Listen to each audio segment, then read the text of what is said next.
You're welcome to our Microsoft Word class. My name is Victor Ikwonsa, and in our previous video we looked at the introduction to Microsoft Word. We looked at the quick access toolbars. We have the ribbon tabs, we looked at the commands, and also we looked at the file tab. And under the file tab we looked at how to create a new document, how to open an existing document, the difference between save and save as, how to print, share, export, and close. In today's class we're going to be looking at the Home tab. Under the Home tab we have the command. This is the command ribbons, and in the command under the Home tab is in sections, and that is the same thing for other tabs. The insert, the design, the page layout, they are all in sections. Under the command, the Home tab, we have the clipboard section, we have the font section, we have the paragraph section, we have the styles, and then we have the editing. Now if you look at each of the sections, there is a little arrow close to them.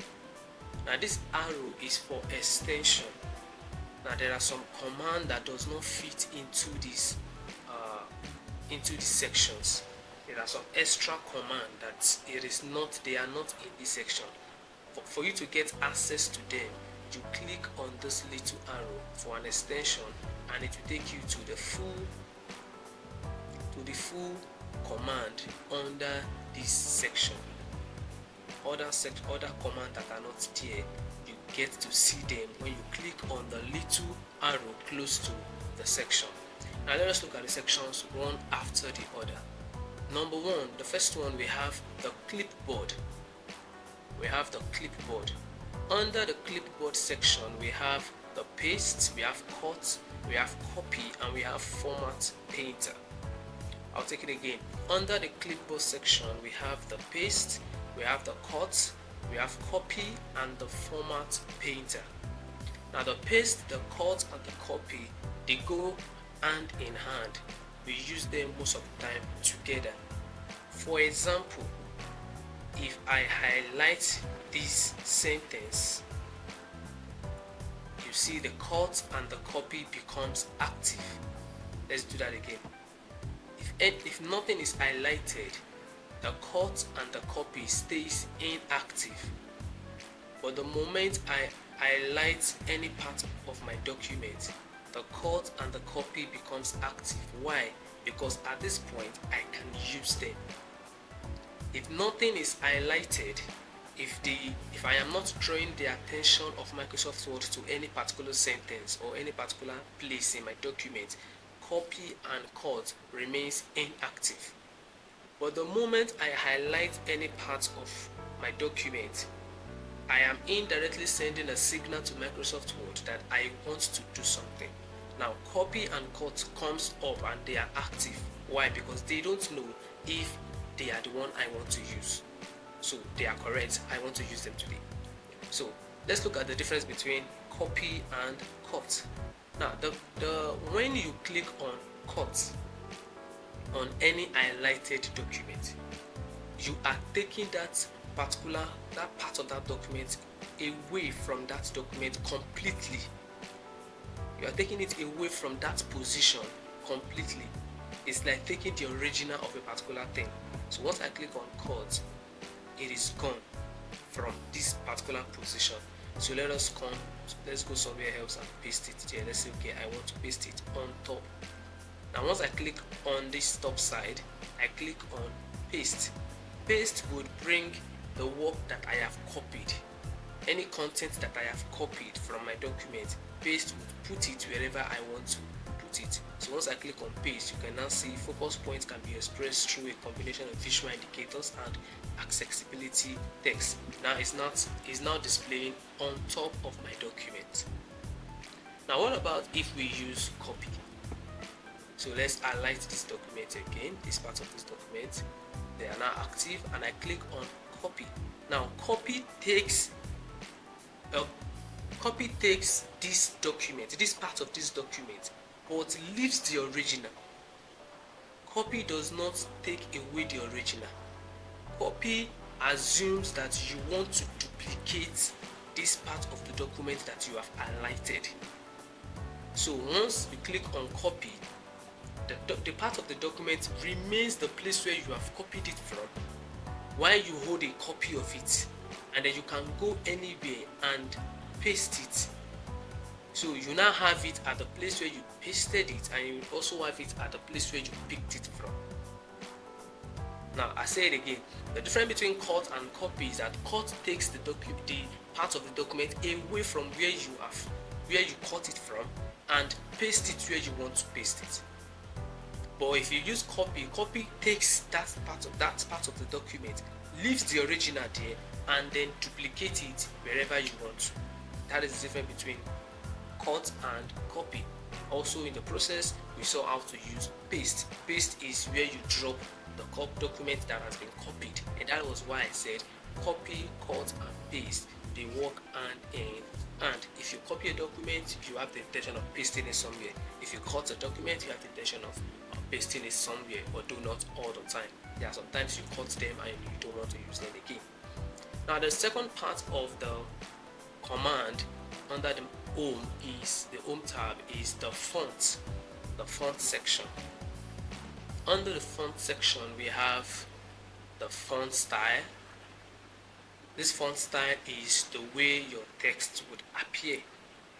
We have a lot of font style in Microsoft Word, a lot, and you can also download your own font style. For example, this is Bernhard Fashion BT. Bernhard Fashion BT does not come with Microsoft Word 2013. I personally downloaded it because I have to use it in my office. So I personally downloaded it and installed it into my computer, and it appears in my Microsoft Word. In our next video, in our subsequent video, as we go on this Microsoft Word tutorial class, I'm going to be showing you how to install a font and add it to your Microsoft Word. If you are really interested to learn how to do that, just click on the comment section, write it on the comment section and say, I want to learn how to install a font. So we have the font style. You can decide to give your text any font style that interests you or that goes with what you are doing. We have the Comic Sans, we have the Bernhard Sans, FB Demi, we have the Aria, we have the scripts, we have the Bernhard Empty Condensed, we have the Georgia, we have Endparts, we have Time New Roman, we have Bernhard Fashion BT. A lot of fonts that you can choose from in Microsoft Word. Now, immediately after the font style, we have the font size. There you pick how big or how small you want your text to appear, the font style. Now after the font style, the font size, we have the font size again, but in a different way. Now this font size, you don't have to scroll through the size. For example, if you look at this font size here, we have the 12, 14, 16, 18, 20. The same thing you can do here. Just keep clicking on this, and then also to decrease, you click on the next one. Now after that, we have the change case. Now under the change case, we have the upper case, we have the lower case. The lower case is for small letter words. Now if you want all your text to be in small letters, you click on the lower case. There are some times where you are typing a particular document and you've forgotten that you want all those things you are typing to appear in small letters. Maybe mistakenly you have turned on the cap lock on your keyboard. The cap lock is where you turn on capital letters and small letters on your keyboard. So there are sometimes you mistakenly turn on the capital letter and your attention was not there, so you've typed a lot of things with capital letters. Meanwhile, you are supposed to type them with small letters. You don't have to delete them again to retype. All you have to do is just highlight them, come to change case and click on lowercase, they would all go to small letters immediately. Or let's say it's the other way around, you are supposed to type them in capital letter and you have been typing it in small letters. The same thing, all you have to do is highlight the word, the document, the part of the document you want to convert to capital letter, and click on change case, and then click on uppercase. They all go to capital letter. Then also we have the one we call we have the capitalize each word. Now the capitalize each word would capitalize the beginning of every word. So we have focus, F, points, P, can, C, B, expressed, E, true, T, A, combination, C. So the beginning of every word, the alphabet that starts every word, would be capitalized. So if I click on capitalize each word, you will notice that the beginning of every word, the alphabet that starts every word, is capitalized. Now below we have the B. B stands for bold. If you want to bold your word or your sentence or the highlighted part of. Now take note, anything you want to do in Microsoft Word to any part of your document, either all your document or a portion of your document, you must highlight it. You must highlight it.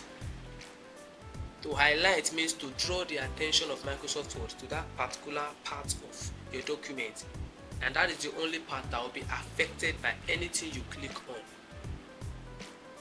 You must highlight it. So we have the bold, we have the italics, that is to make your work slant. We have the underline.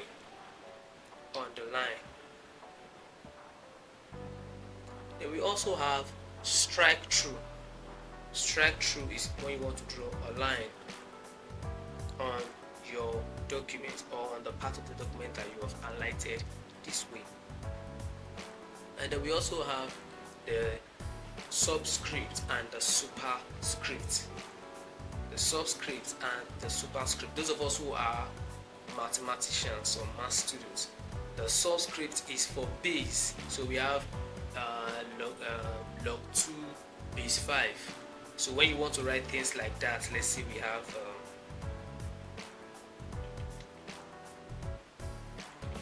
log 2 base 5. To write base, I click on subscript and I can write my base 5. So that makes sense now. Then also we have the superscript. So we want to write 2x raised to power 2. Click on superscript and then write your 2. So that's easy, and that is how you do that if you are typing, or maybe you are a teacher setting an exam question, or you have something you're doing that has to you have to make use of raised to power or write on a page of something. You don't have to crack your brain or write it anyhow and assume that the person you are writing it to or you are printing the document for would understand. No, there are easy ways. Microsoft Word has made it easy for you to be able to use these features easily, base and power, by they call it subscript and superscript. Then after that we have the text effect. This gives your text. Let's highlight this one again. We have this is a word art effect. We're going to be seeing this same effect again when we get to inserts. We're going to be seeing word art. So you can pick from any design here. We have, let's pick this. So your text looks like it has a shadow.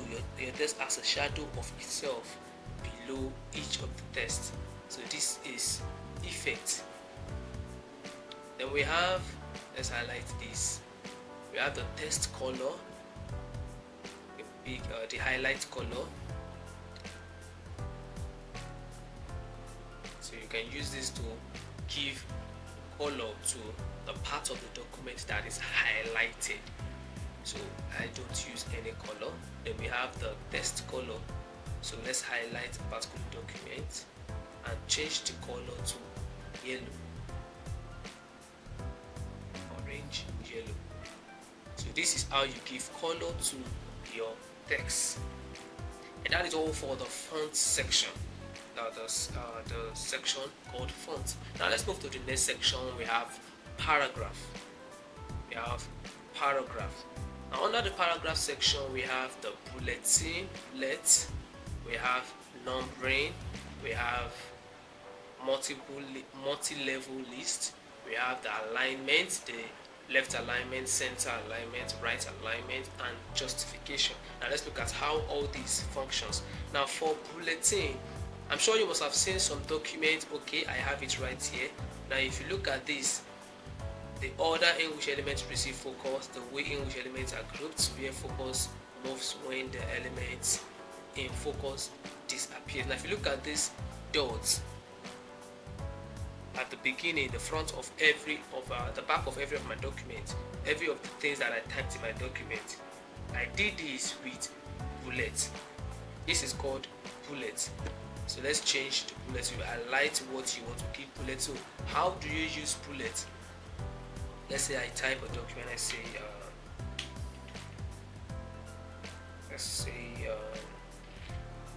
faith, mercy, grace, love, suffering. So I want to add bullet to these words that I just typed in my document. What I have to do is I highlight them. Remember, I say highlighting will draw the attention of Microsoft Word that you want to do something to this part of your document. So once I highlight them, I go to bullet and I choose anyone that fits into what I want for my document, and I click on it, and that is all. That is how to apply bullet to any work you're typing in your document. The same way you apply numbering.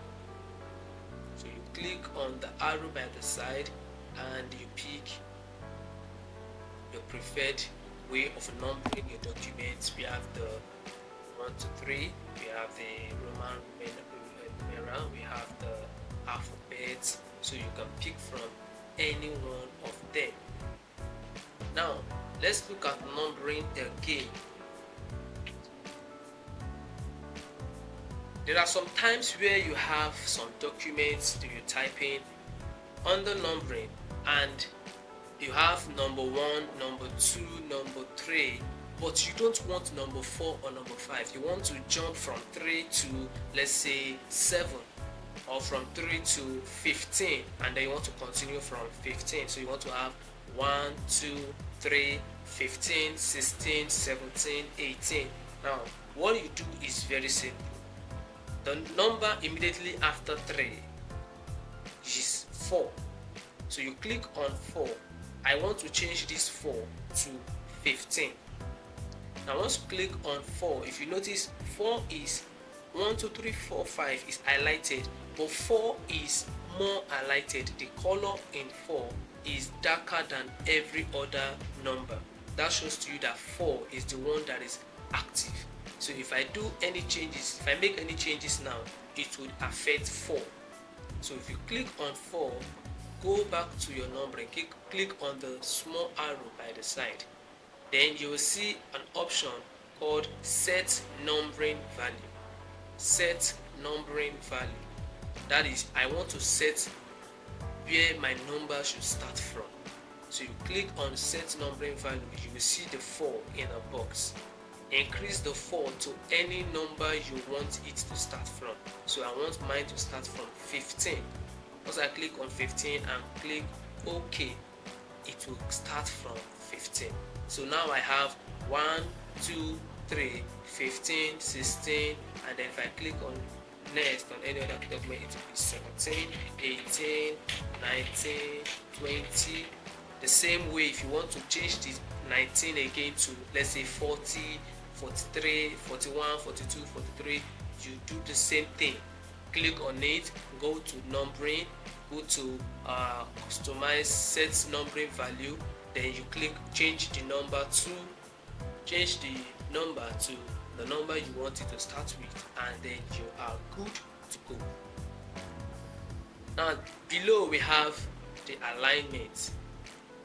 We have the left alignment, we have the center alignment, we have the right alignment. Now if you look at the alignment, if you look at the shapes of the alignment on Microsoft Word, it will give you a clue, an idea of what their function is for. Now the left alignment, if you look at the left hand side, it's very coordinated, while the right hand side is not really that coordinated. The image of left alignment, which means that everything you type on left alignment would be smooth at the left hand side. Are you following me? I'll take it again. Now according to the image, the icon, the image representing all this alignment, you get an idea of what they would do. The left alignment has a smooth side at the left hand side and not so smooth side on the right hand side, meaning if I am typing on the left alignment, my document would be smooth, would be ordered and coordinated at the left hand side. The same way, if you go to the center alignment, if you look at the image of the center alignment, everything is in the center. So if I click on center alignment, everything I'm typing will stay at the center of my sheet, of my document. Now right alignment, the same thing. The right hand side of my document is going to be smooth. So let us try the three together. So let's highlight the part of my document. So let's say I highlight this. It's already on the left alignment. Now it's already on the left alignment. So if you look at the end of every of the words, the things that I type, you will see that they are not smooth. To D is shorter than important item. Important item is longer. To D is shorter. But if you look at this left hand side, they are all smooth. No one is longer than anyone. Input, button, the same line. To, the same line. Button, the same line. Input, the same line. Indicator, the same line. Focus, the same line. None is bigger than anyone on the left hand side. But on this right hand side, you can see that there are some that are shorter than the other one. That is the same image we see here on the left alignment. Now center alignment puts everything in the center, the same way it appears in the image, while the right alignment would put everything at the right hand side, making sure that this right hand side is smooth.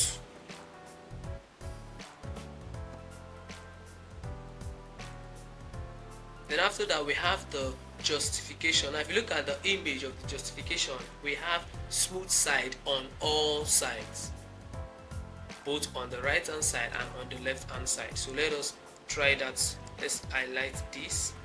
Let's highlight everything like this and then click on justification. Now if you look at it, you see on this left hand side it is smooth, on the right hand side it is smooth. Nothing is longer than anyone. So that is the difference between the alignment: left alignment, center alignment, right alignment, and justification. Now after the alignment, we have the line space, line and paragraph spacing. Now I am working with 1.0 space, meaning I have every word, every line is 1.0 far away from each other. I'll take that again. Every line in my document is 1.0 far away from each other. So focus point can be expressed through a combination of visual is 1.0 far away from indicators and accessibility text. Now if I increase that 1.0, let's say I want to have double of this distance and I change it to 2.0, you see they have moved farther away from each other. Then also below we have space before paragraph and we have space after paragraph, meaning after each paragraph there will be a space and before each paragraph there will be a space. If you look at it here, you see there is this plenty space. Immediately I click enter, enter is an indication to a paragraph. So let's say I type and enter, my name is Victor Marosa.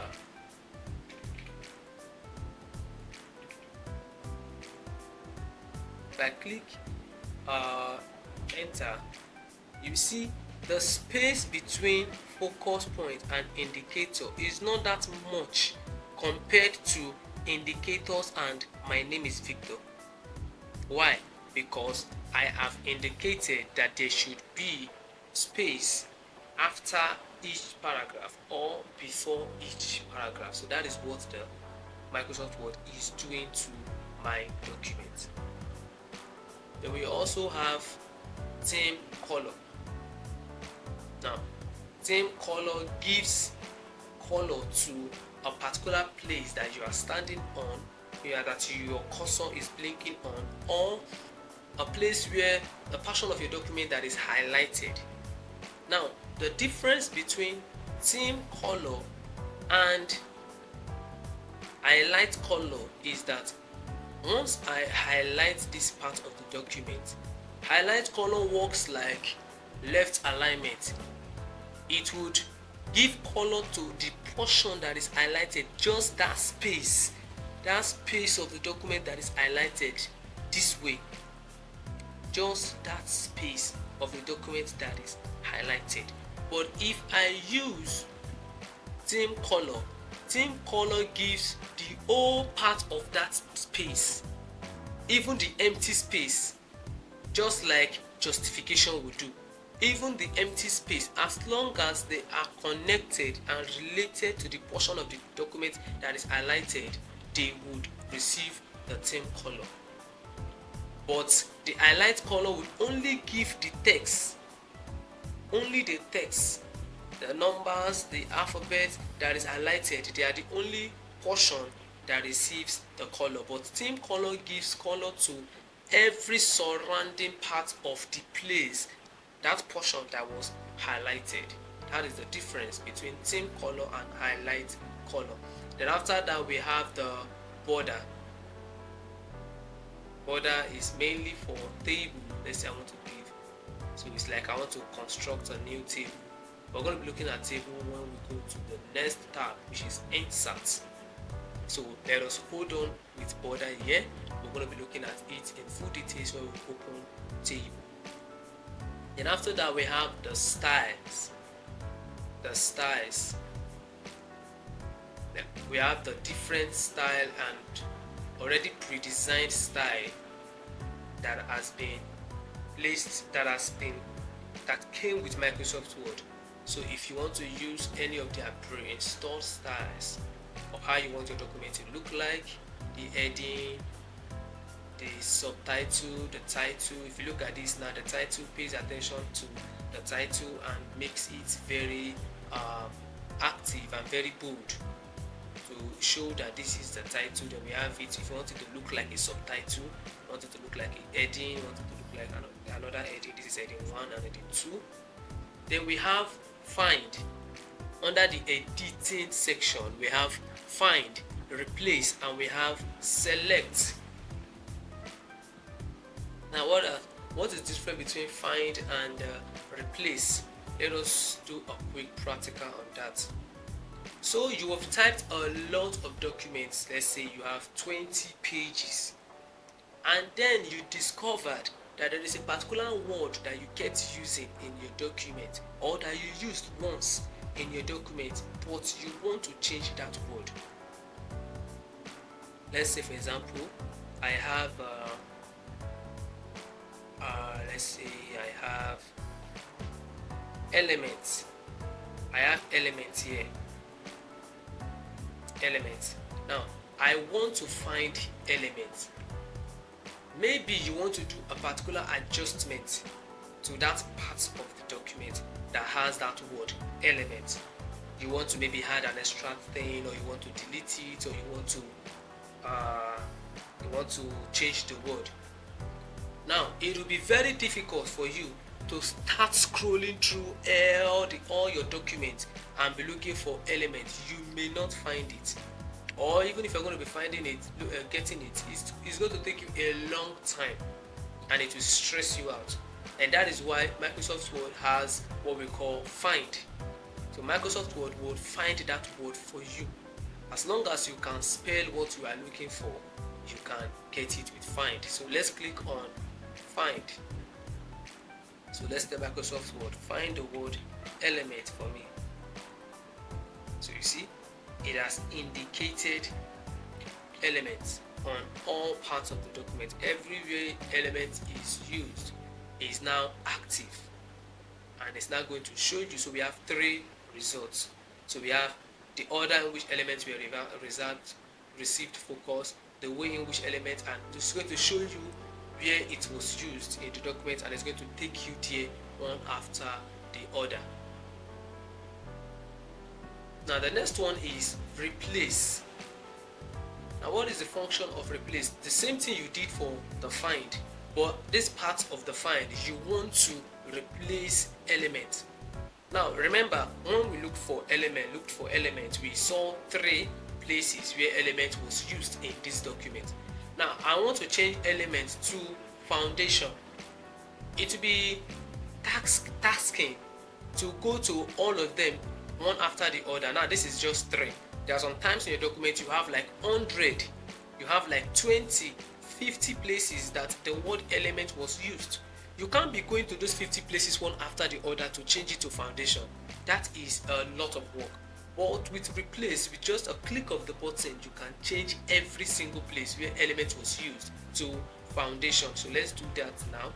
So what are we looking for? Find me elements, or let's say elements, and replace with foundation, and you click on replace all.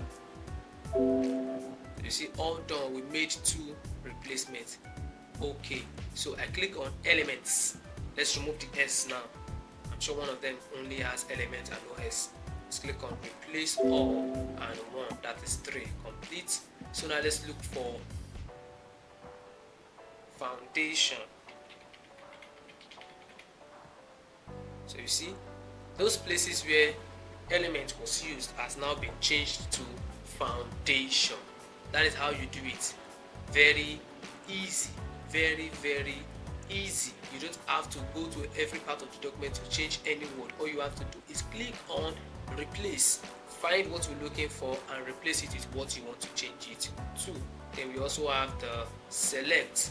Select all means you want to select all your documents. You want every part of your document to be active, or you want to select an object.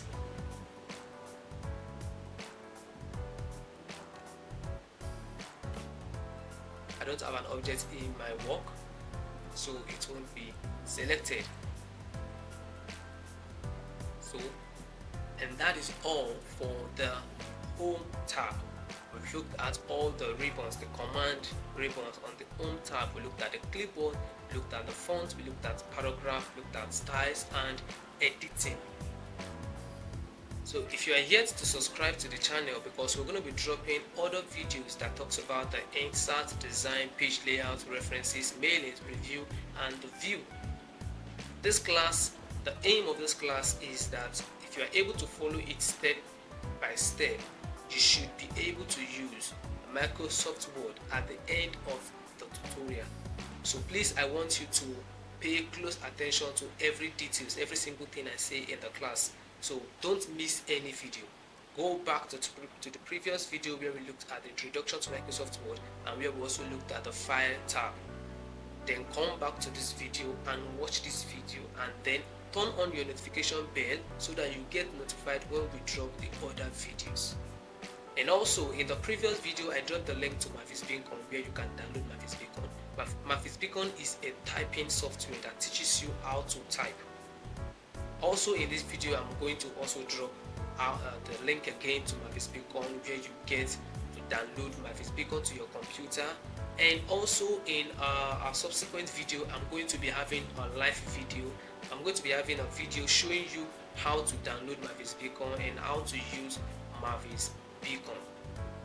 And also remember, I said in this video I'm also going to show you how to download or fonts, a font style, and also install it on your Microsoft Word. So all these are the amazing things we're going to be looking at, and many more. These are the things we're going to be looking at in this Microsoft Word tutorial. So if you want to see all these that I've just mentioned, click on the subscribe button again if you have not, and thank you if you have already clicked on the subscribe button. Thank you so much.